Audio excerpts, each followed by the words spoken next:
Hello, my name is Neil Davidson and I'm the founder of Umber Studios. Welcome to another online drawing session. This session mimics the structure of a regular life drawing class. We'll show you one or more photographs on the screen and it's your job to draw what you see. We'll have an artist joining us, doing a demonstration and giving hints and tips. You can either follow their advice or do your own thing. It is entirely up to you. Once the session is finished, don't forget to post your work onto Instagram and hashtag it with #RawUmberLive. You can also download the reference photographs and watch this video again after the session is finished. So if the artist is going too fast for you, don't worry. You can watch the video now and then watch it again later on. Right, let's get started. Hello everyone and welcome to this latest raw umber portrait drawing session. In this hour-long session, I'll be using willow charcoal as well as some compressed charcoal pencil. Now I'm going to be toning the paper using the willow charcoal, and to blend I will be using a range of blending tools. For now, feel free to pick whichever you prefer to use. Finally, I like to use a grey putty rubber to erase. And now let's get started on the actual portrait. Like I said, I'm gonna start toning this using the side of my willow charcoal.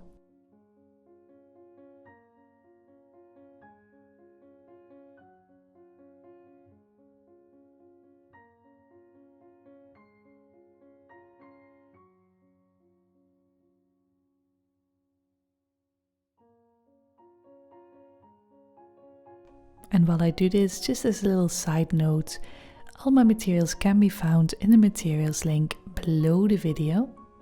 Or of course you can ask me any questions if you're watching this live.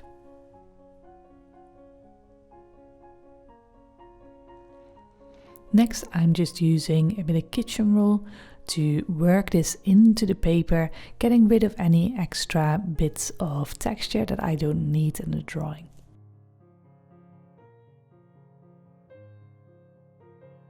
Now the first thing I always look for is the box of the head. I'm starting with the sides here, positioning this on the paper where I want to draw the head. Now if you make a mistake with this, try not to use the rubber, instead use a blending tool or a bit of kitchen roll or tissue paper to blend this back into the grey background.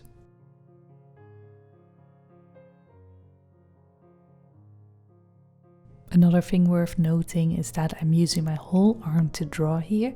Note that when I'm drawing, my wrist does not change. It's pretty stiff. And this is because if we hold our pencil or our charcoal like we would if we're writing, that often is very hard to make a straight line. So instead what I try to do is hold my pencil or charcoal like you would a bread knife or a butter knife. Try to use my shoulder as well as my elbow to draw rather than my wrist, and this gives nice strong lines.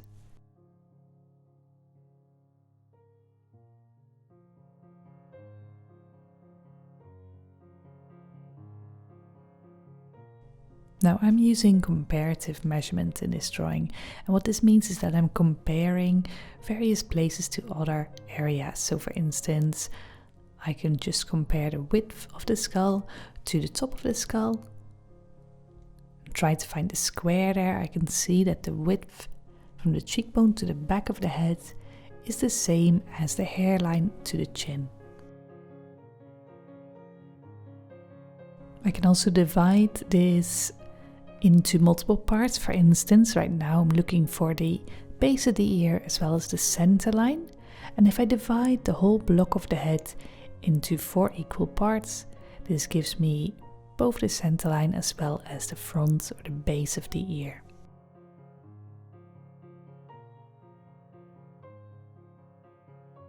Now the reason why I start with the base of the ear and the center line is not only because in this pose it's easily measured, but also because I'm trying to create a general skull shape. So from the front of the ear, the jawline drops down towards the middle of the front of the skull, which is that center line, and then all we need to do is round off the top to create that shape of the skull.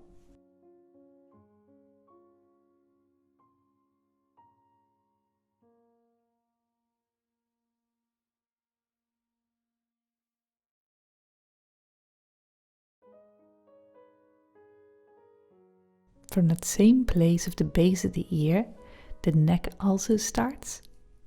And we can see a really nice diagonal there.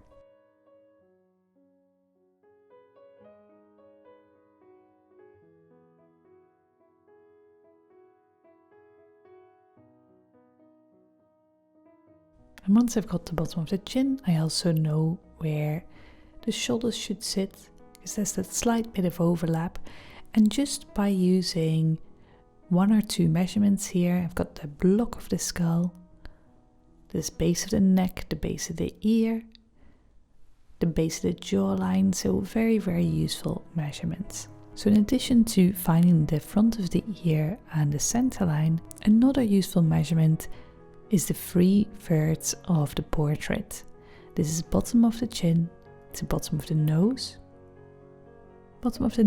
to base of the brow, and base of the brow to top of the forehead.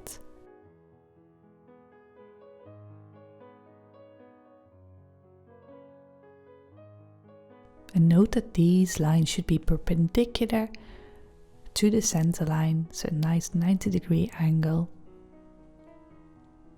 And this is the perspective of the front plane of the face.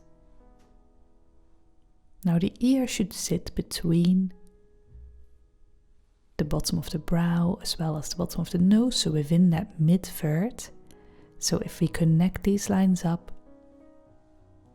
we can then find the perspective of the side of the head, completing the block of the head.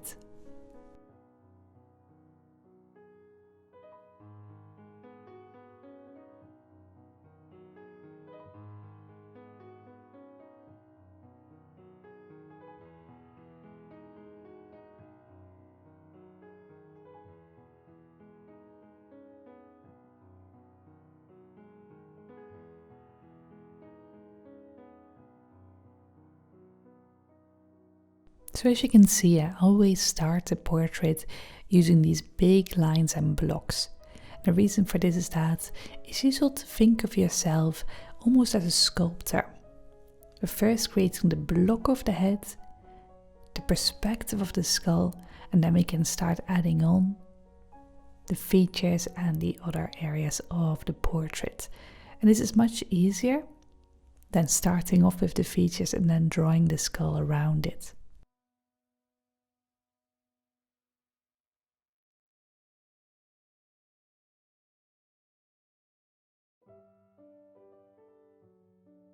Now at this stage I want to start switching away from the structure, and I want to start working with masses.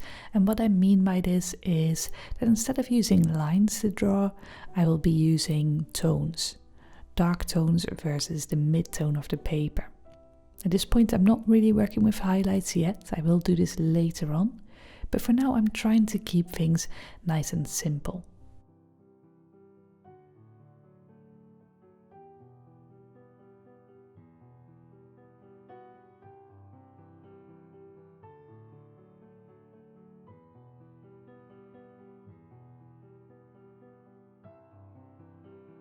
So one last structural line I want to add to this portrait is the line of the corners of the eyes, which should sort of sit in the middle of the skull. And when we follow this line, we can also see the side of the cheekbone going towards the middle of the ear. And this leads us nicely to the dark and light shapes of the side of the skull. We can see a nice light triangle on the cheekbone there, and everything below that is a bit darker, so it's in shadow.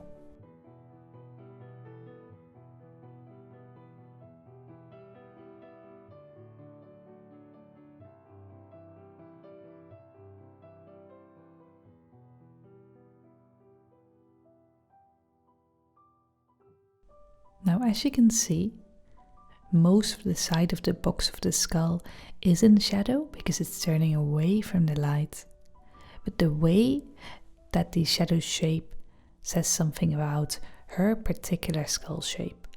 For instance, I can see from the corners of the eyes, we can see the shadow line going backwards, and this is mirrored as well in the plane of her forehead. So there's sort of a zigzag going on where we see the forehead sloping forwards towards the brow, then the wider area of the cheekbone, and then it narrows back down towards the chin. And this is again mirrored on that outline.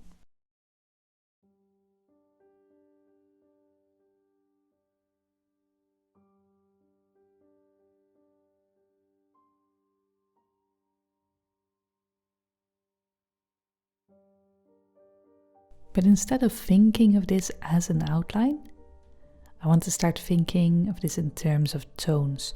So ultimately, all we're seeing here is the light of her skin against the darker tone of the background. So instead of using a line to indicate this, I'm going to start darkening the background on that side.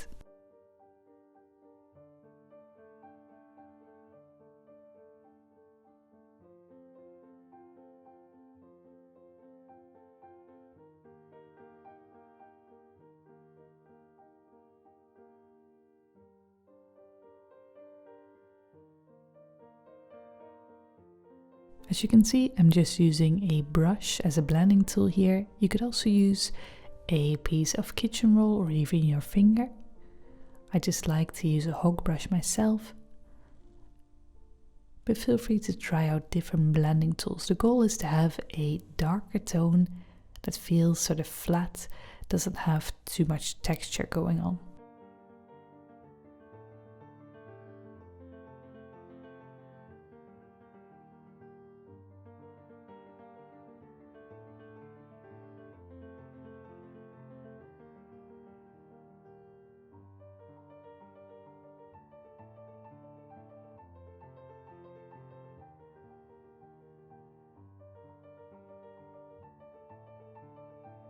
Now looking at the opposite side, so the back of her head, we can see that the back of her head is darker than the background. So now I'm going to darken the back of her head while leaving the background that mid-tone. Again, just working using the mid-tone that I created at the beginning of the video, as well as the darks, and trying to sort of puzzle these together in order to get rid of any lines.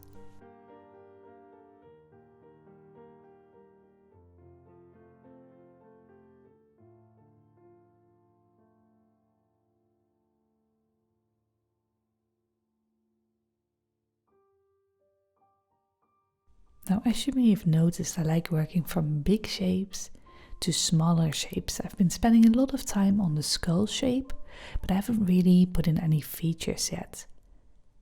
Now at this stage I do want to start working with the features, but I'm not going to draw in stuff like the eyelashes or the eye. First I'm looking at the bigger underlying shapes. And the first shape I want to look at is the eye socket.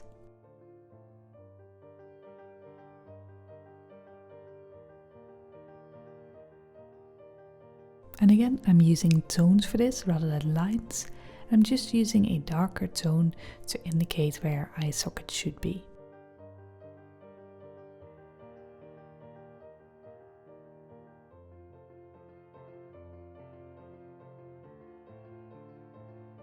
And I can do the same thing for the nose, just using a darker tone to indicate the bottom of the nose there. Now if you want, you can draw out the shape of the nose and then just simply erase the lines once you figured it out, just keeping the darker tone for the bottom of the nose.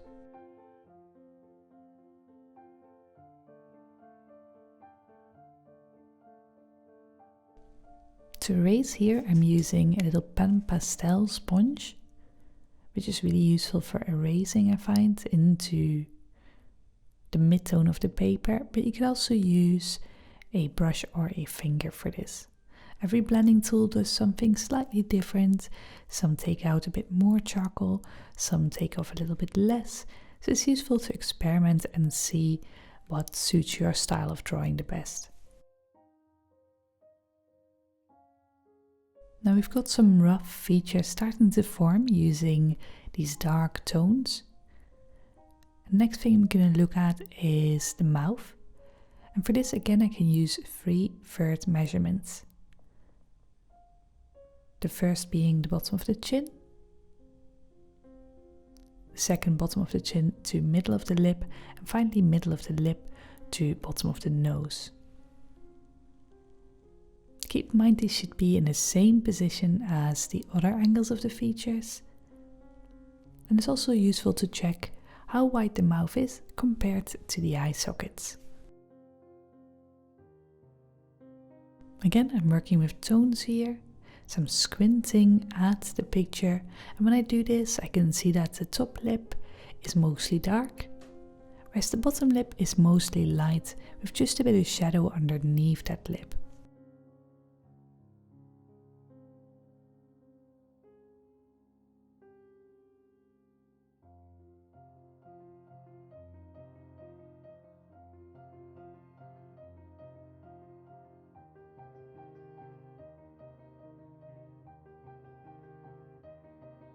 As you can see, working with tones is a really good way to get a portrait on the page quite quickly.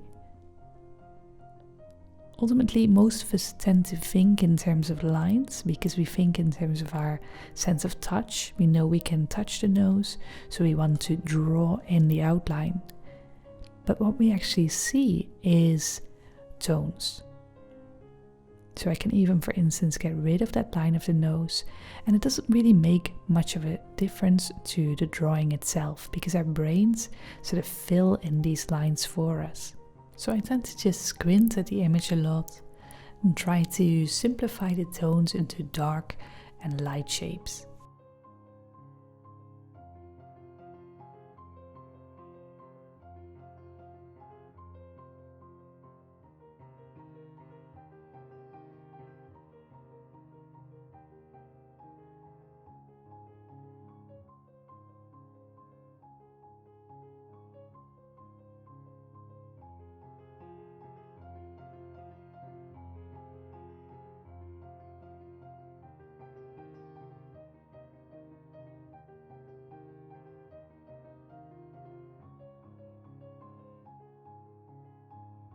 And I find you can be surprised by how little information you really need when you're working this way. For instance, when there's a tone that is quite light next to a non-light tone, we can just completely get rid of the outline. For instance, like I'm doing right now on the chin.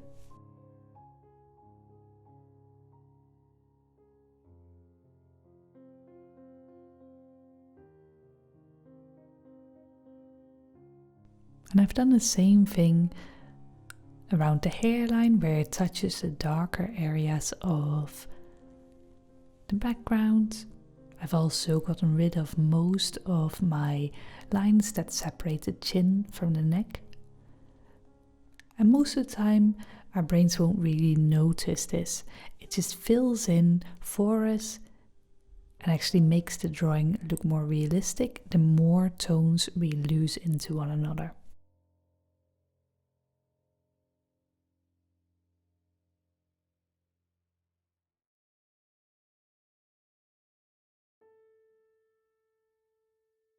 And sometimes it's actually easier to draw this way. For instance, with the ear, there's a lot going on there.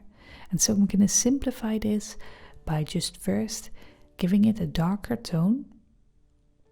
And then after that, picking out the light shapes.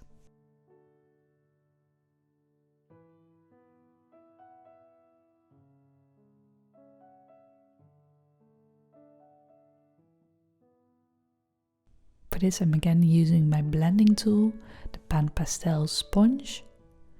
But you can also just use a clean finger or a brush. And I'm just picking out the light at the top of the ridge of the ear. A little bit of cartilage in the middle. And the light I see that curves from the middle of the ear down to the lobe.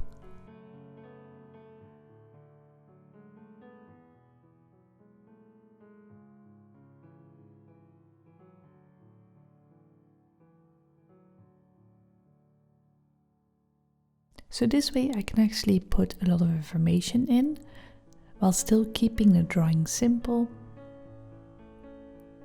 and doing it relatively quickly as well. And this is something that is much harder to do in line, which is why I really like painting and drawing this way. Now the reason why I keep mentioning painting is because this way of drawing is very similar to how I would paint as well. So it's also a really great way to transition from drawing into a painting mindset.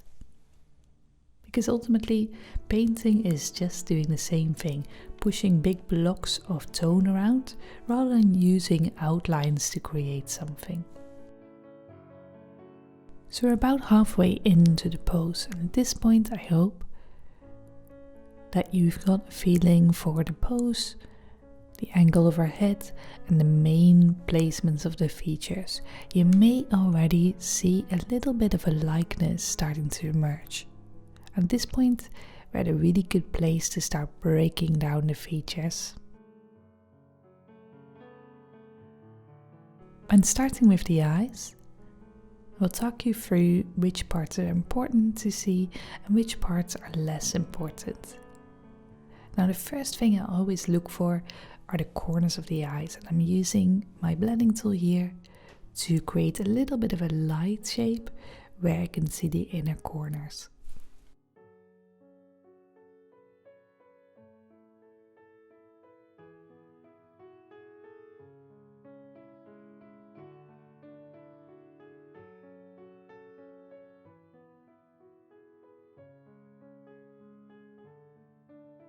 Now going from the inner to the outer corner, you can imagine that the top lid is almost like a bridge shape. And it sticks out where we're looking. So she's looking towards the right hand side, and so we can see both lids are angling towards that area.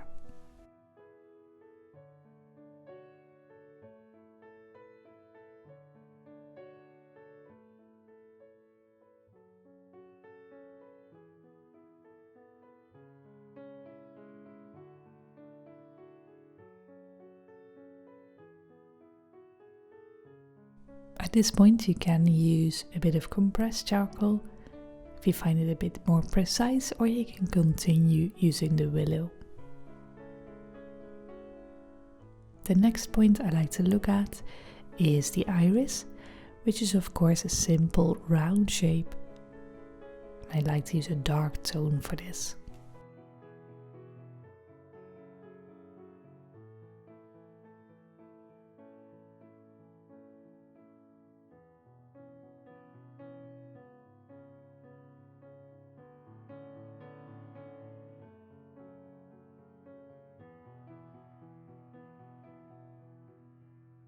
Now these are the shapes that we normally see and like to put in, but the shapes of the eye sockets are often overlooked. And when looking at the eyeball, we can imagine that it sticks out the most in the middle and it tucks into the eye sockets around the corners. So that's where I would see a darker tone.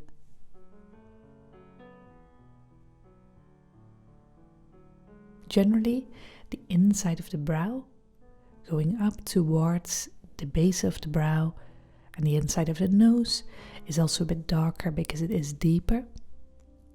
And this dark corner on the inside of the eye socket and the outside of the eye sockets are the parts that ground the eye.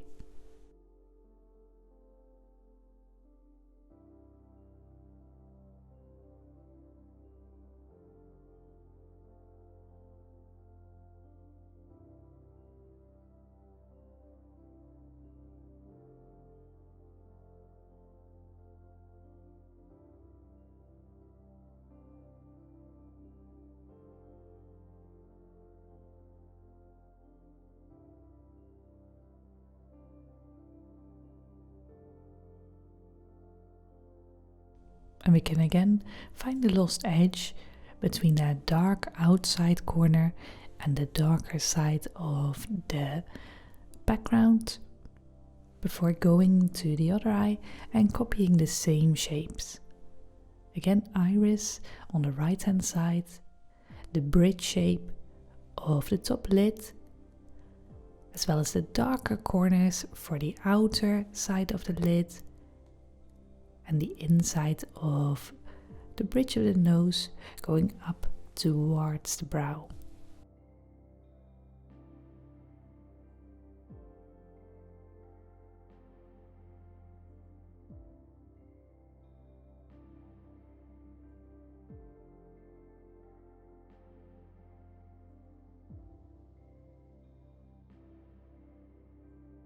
And again, I'm doing a little squinting here to find these darker shapes. And of course, there's a bit of puzzling and pushing these shapes around until I'm happy with them and the positioning.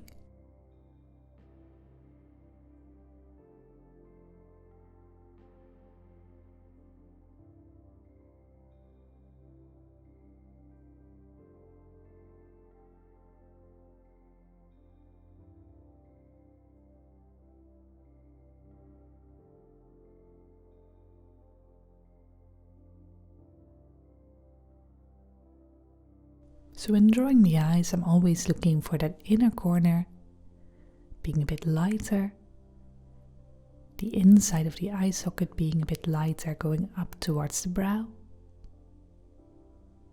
and also the outer corner of the eye and the eye socket being a bit darker where it tucks into the rest of the skull.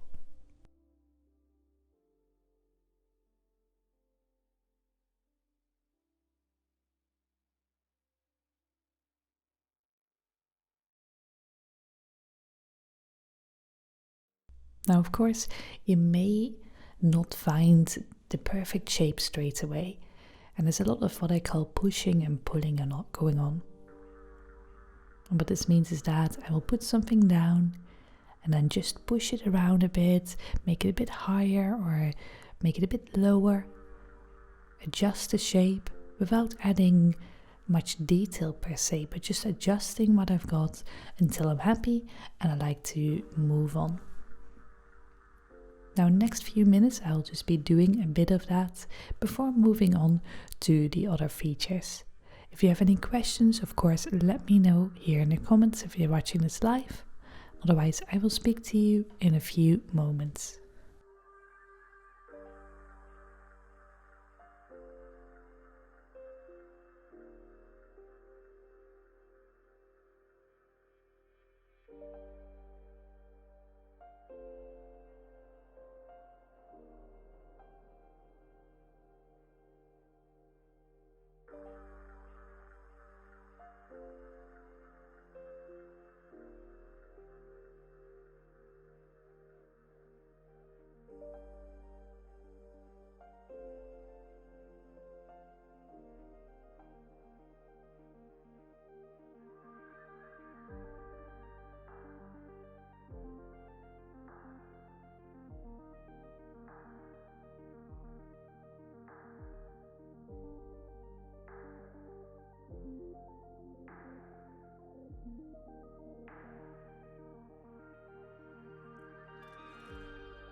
Alright, now coming up to the nose, I want to talk a bit about edges.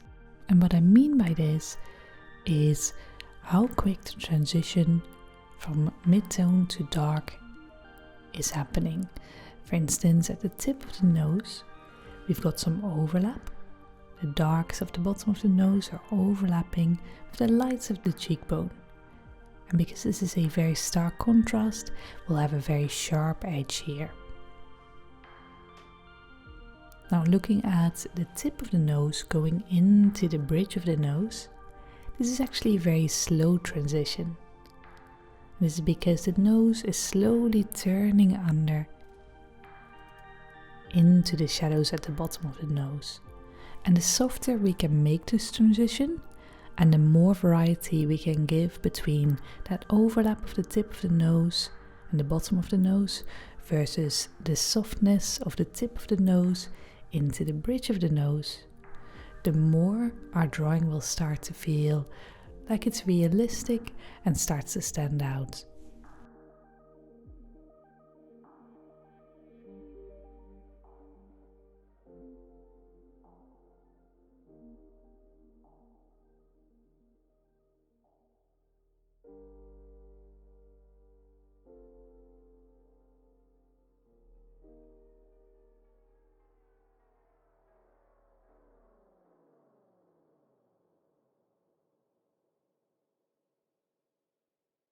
In order to make it soft, I like to use a blending tool and just go over the transition a few times. It may help to use a compressed charcoal here because it doesn't move around as much as the willow, allowing you to put your shape down and then blend over it without losing the shape you've made. And just working that charcoal into the paper.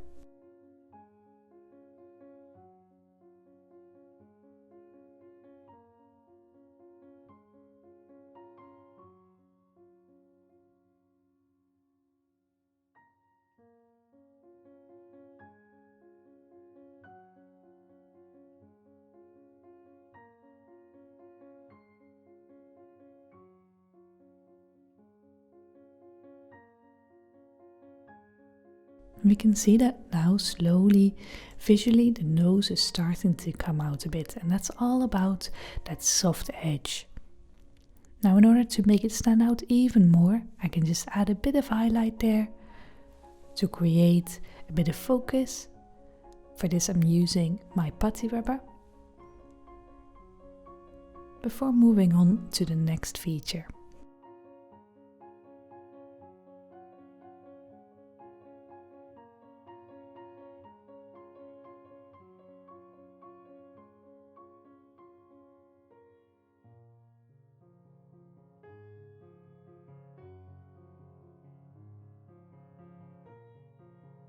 Now, adding in the highlights can be very satisfying, and it can be tempting to put highlights everywhere. But I tend to think of them as almost a superpower.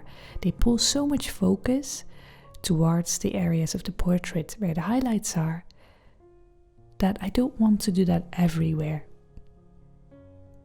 Now, in my portrait, the focus is on the nose and the eyes, and so this is where I will place most of my highlights and not add too many in, for instance, the neck or the ear or even the background.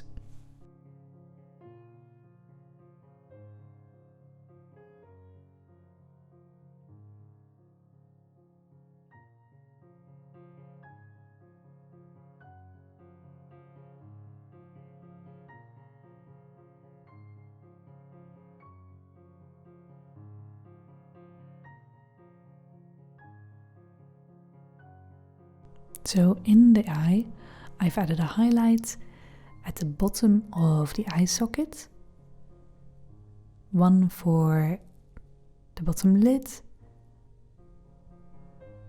and I can also add one for that white of the eye as well as the middle of the top lid. So I try to only use one highlight per element of the drawing.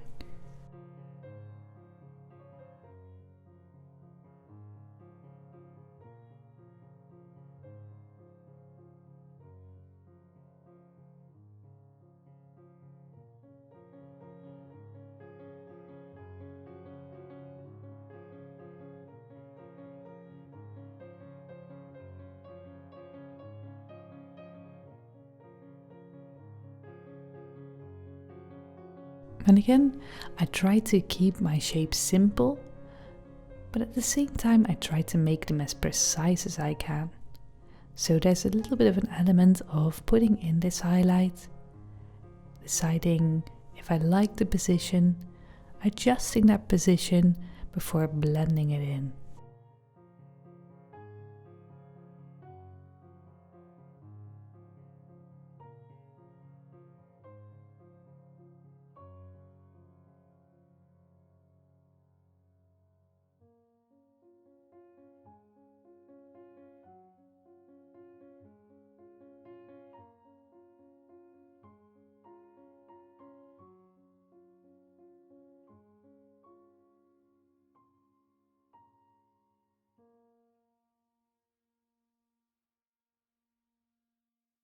Now when adding in the highlights, you can also, just like we did in the darks, lose some edges. And what I mean by this is that, for instance, on our hair, we can see the highlights sitting very near the forehead and the hair transition, And so I can work this highlight into both the hair and the forehead to make it feel like it's glowing and not just stopping the minute the highlight starts to reach the hair.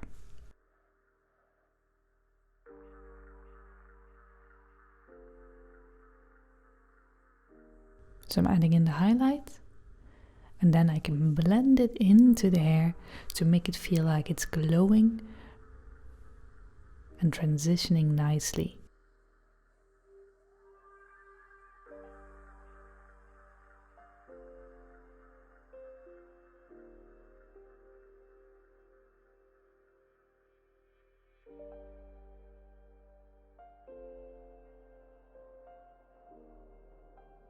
And this is another reason why I really like working on toned paper like this,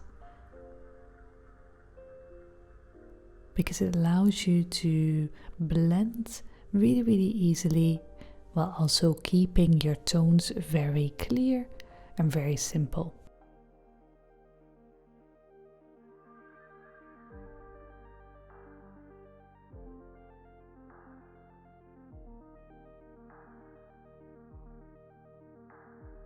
Now as you blend, your tones may blend into each other a little bit, in which case you can just again pull out the highlight using the rubber.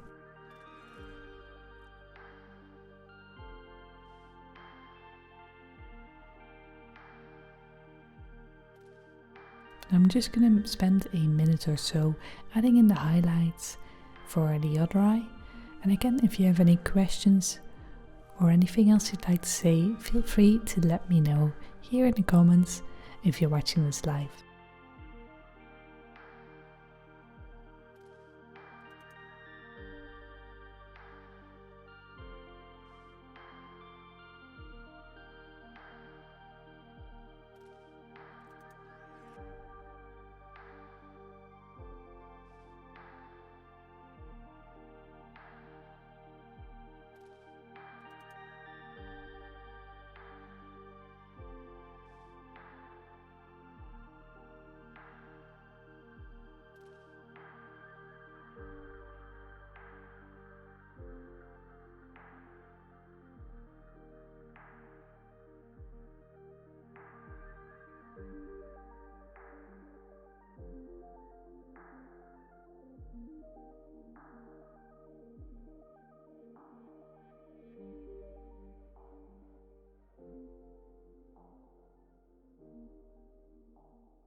Now at this point we've added in the lighter accents, but not many dark accents yet.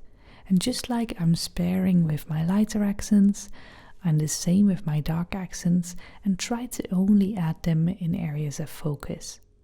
Now the eyes are the focus of my drawing, and I'm just going to add a few dark lines where I can see the tones are just a little bit darker than other areas in the shadows. So I'm only trying to add dark accents in the shadows and light accents in the lights.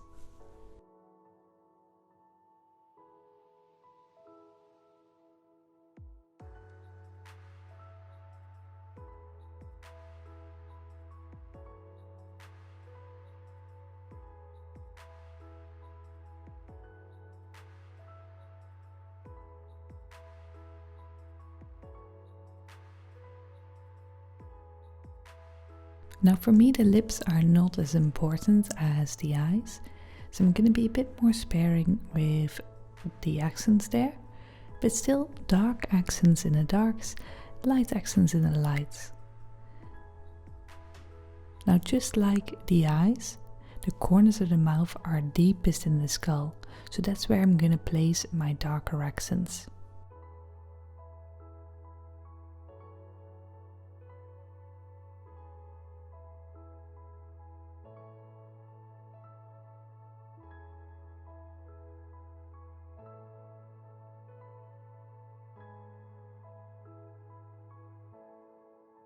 And once again blending this in to create that sense of turn and form before moving on to the bottom lip. just adding a smaller accent there to create that little bit of light, making the lower lip come forward.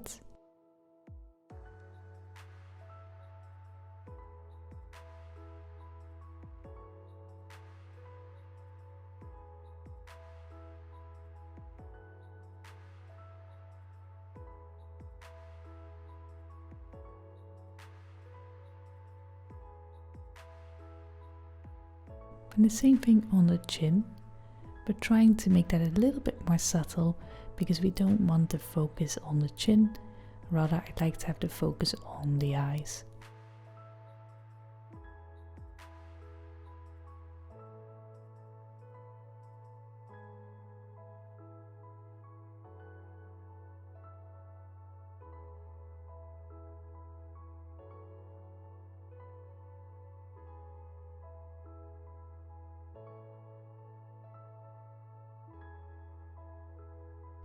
Now at this point I've worked a lot into the features.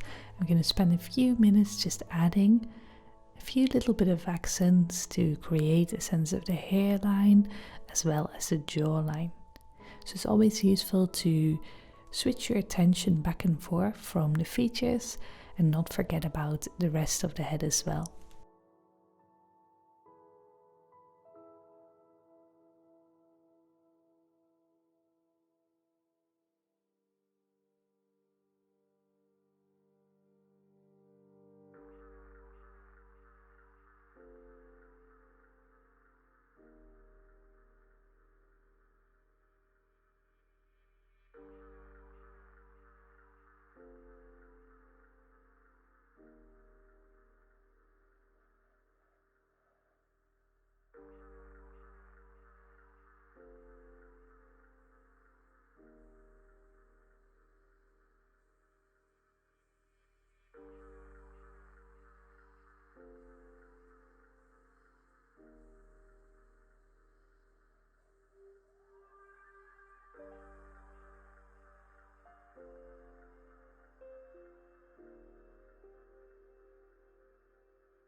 Now, as we're nearing the end of the video, the drawing really starts to slow down.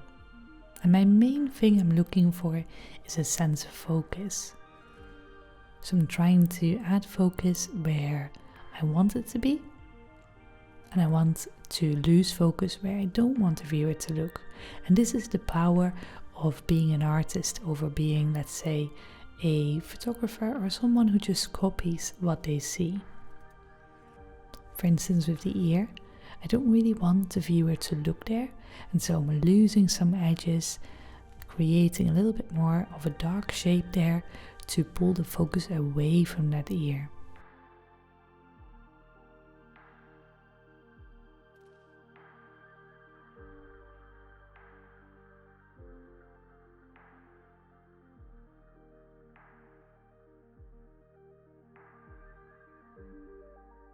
So there's lots of areas where I may want to decrease the focus. For instance, in the background, where I don't really want the viewer to look, so we don't want any contrast or any sort of textures there.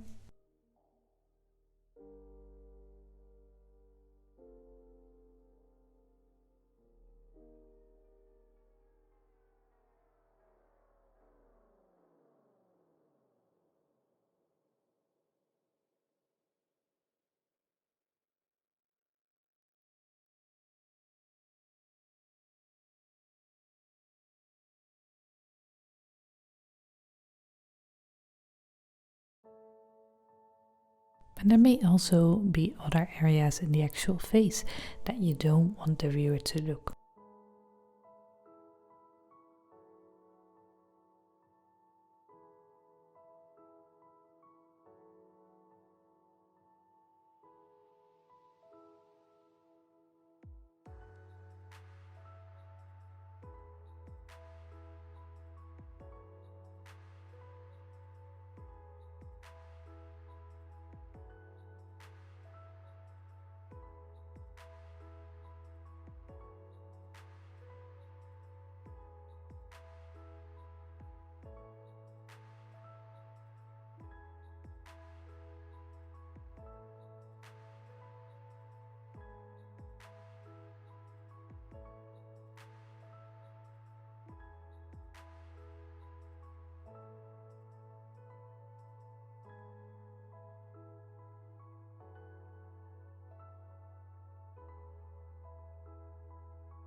On the other hand, I want the viewer to look towards the face and not towards the background, so I'm trying to add a little bit more contrast there to make the face pop out even more.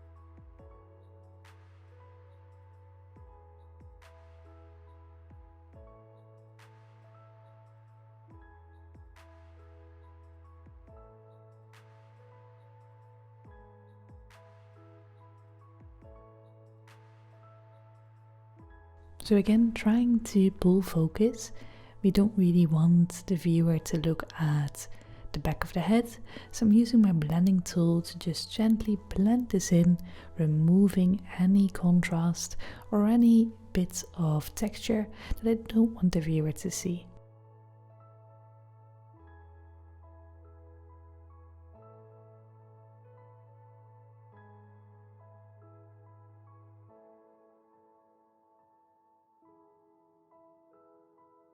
Now this can actually be quite tricky because we do want to show off a bit of the hairline without putting too much focus there.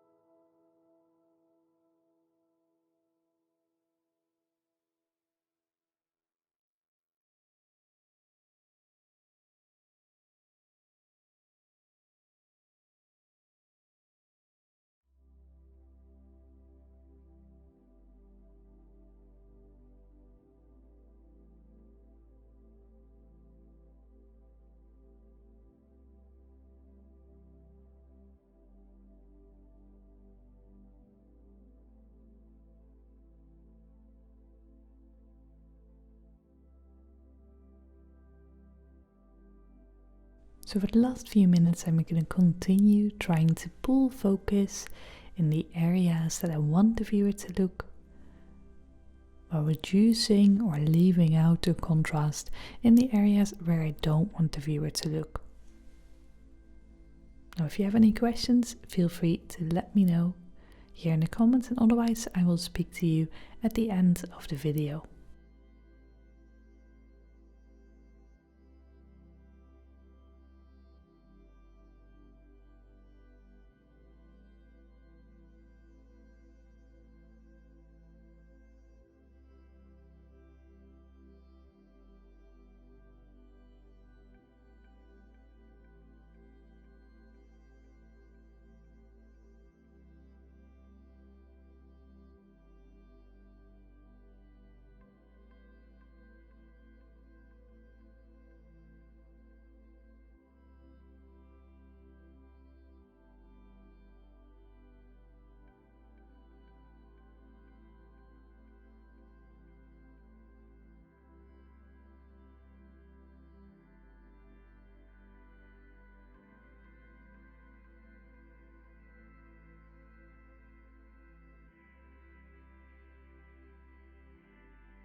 Alright, so that's the end of the video. Thank you so much for watching, and I hope that you feel like you've learned something about how to tackle a portrait.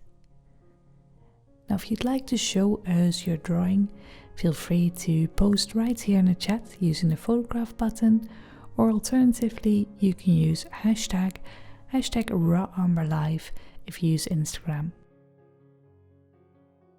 As a final note, if you enjoyed this video, consider supporting us and subscribing. We do 2 drawing sessions a week, plus extra painting videos for our gold subscribers. So if you enjoyed this video, I hope that I will see you at the next one. I hope you enjoyed the session and thank you for taking part. Don't forget to post your works onto Instagram and hashtag them with #RawAmberLive. We run 2 sessions a week, a figure drawing session every Wednesday at 8 PM and portrait drawing every Sunday at 4 PM. The last portrait session of every month is free. Thank you and goodbye.